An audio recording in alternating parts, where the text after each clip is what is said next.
How can you work to create a more innovative team? This idea of innovation is a big deal. When we can have more innovation, then productivity goes up. We're getting products out the door. We're creating solutions to big problems that need to be solved. But how to actually encourage that innovation can be a challenge for a lot of teams and organizations. So I want to give you a few tools and ideas in this video for how to do that. Let's jump into it.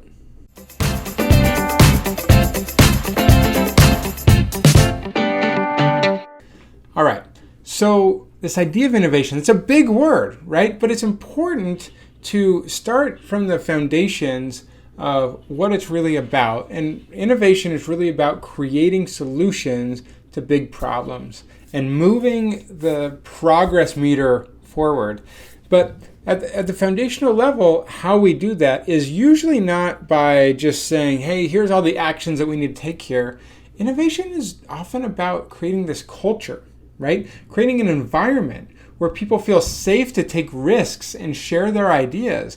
You need to have new ideas in order to innovate. We can't just keep doing the same thing over and over and over again and think that we're really making significant progress. And so we need to create that culture where people can take risks, do things differently, try new ideas and share them and be supported in doing so, even if it doesn't work out. It also means we need to provide the resources and support they need to be successful. So I want to give you a few concrete ideas for how we can do that and level up the innovation in your teams and organizations. So first of all, set clear goals and expectations, right? This is really simple as far as the idea, but it's so critical. When people feel like they're actually moving towards something together, then they know what they're shooting for. But if I'm just innovating for, oh yeah, I can do this or I can do that, but I don't really know, why does it even matter, right? Then they're sort of floundering. We've probably all been there to some degree, like, yeah, I'm working, but I don't really know what I'm working on or what I'm working towards. But when the team has clear goals and expectations that they're working towards, some deadlines, then they can really innovate and iterate towards those goals and expectations together in a more collaborative way. Number two, I want to invite you to encourage creativity and risk-taking. So if someone has a new idea for something that they want to try out that may go against the grain of the way that you're typically doing things, great, support that, try it out, find a way that you can fit that in. Now, that doesn't mean you need to say yes to every crazy idea that comes your way, but be open-minded to different ways of working and collaborating and sharing ideas that might be significantly different than how you're doing things now, but could unlock new ways of doing things, whether that's in the products or the way you deliver your services, depends on the type of industry that you're in. But be open to those ideas, to taking some appropriate risks and being more creative.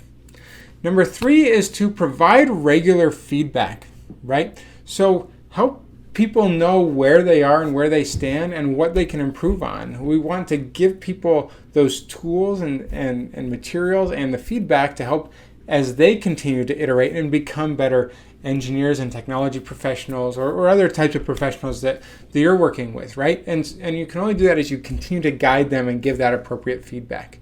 Number four is to celebrate successes. You want to provide those opportunities where people feel like we've accomplished something. So when you set a goal and a deadline to accomplish something big and then you do it, celebrate together. And that can take all sorts of forms, whatever that means for you, whether you need to go out and have a celebration or a party or give gifts to the team or do something else that helps mark the milestone of what you've accomplished, but celebrate those things.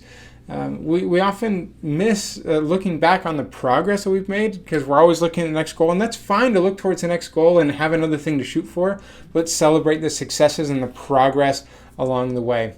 Number five is give your individuals and teams opportunities for continuous professional development. Don't let them stagnate in their skills and abilities. Look for ways to stretch them.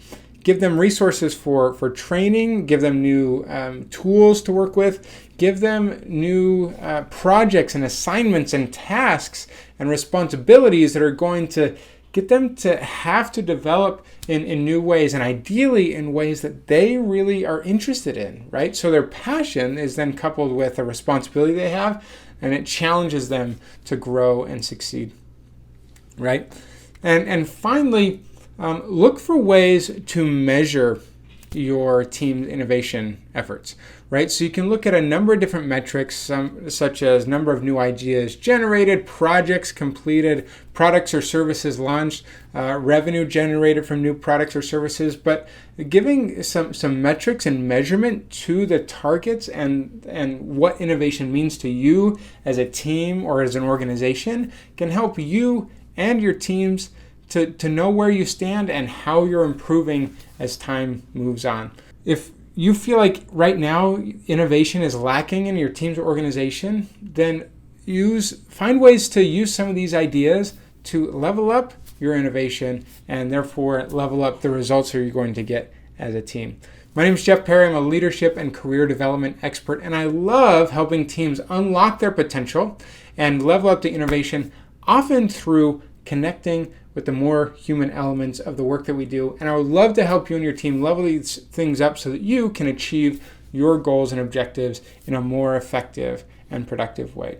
Please reach out, let's connect, and I look forward to talking with you soon. Thanks so much for watching.